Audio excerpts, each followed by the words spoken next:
किसी शहर के रेलवे स्टेशन पर एक भिखारी रहता था। वो वहां आने जाने वाली रेलगाड़ियों में बैठे यात्रियों से भीख मांगकर अपना पेट भरता था। एक दिन जब वह भीख मांग रहा था तो सूट बूट पहने एक लंबा सा व्यक्ति उसे दिखा।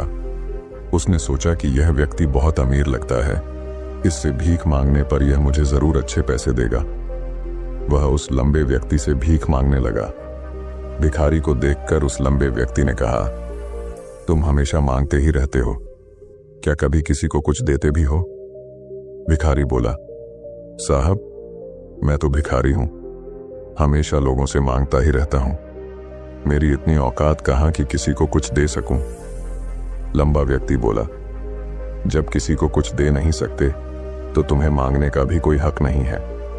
मैं एक व्यापारी हूं और लेन देन में ही विश्वास करता हूं। अगर तुम्हारे पास मुझे कुछ देने को हो तभी मैं तुम्हें बदले में कुछ दे सकता हूं। इतना कहने के बाद वह लंबा आदमी ट्रेन में बैठकर चला गया।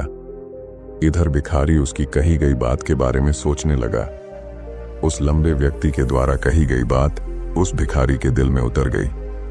वह सोचने लगा कि शायद मुझे भीख में अधिक पैसा इसीलिए नहीं मिलता क्योंकि मैं उसके बदले में किसी को कुछ दे नहीं पाता हूं। लेकिन मैं तो भिखारी हूं, किसी को कुछ देने लायक भी नहीं हूं। लेकिन कब तक मैं लोगों को बिना कुछ दिए केवल मांगता ही रहूंगा?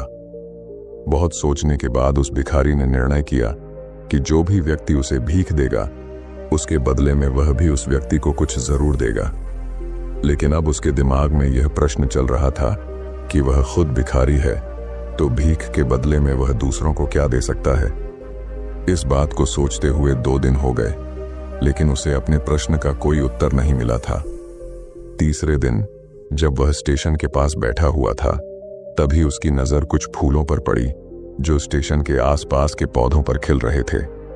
उसने सोचा, क्यों ना मैं लोगों को भीख के बदले कुछ फूल दे दिया करूं।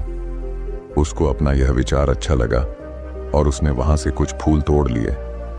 अब वह ट्रेन में भीख मांगने पहुंचा। अब जब भी कोई उसे भीख देता तो उसके बदले में वह भीख देने वाले को कुछ फूल दे देता। उन फूलों को लोग खुश हो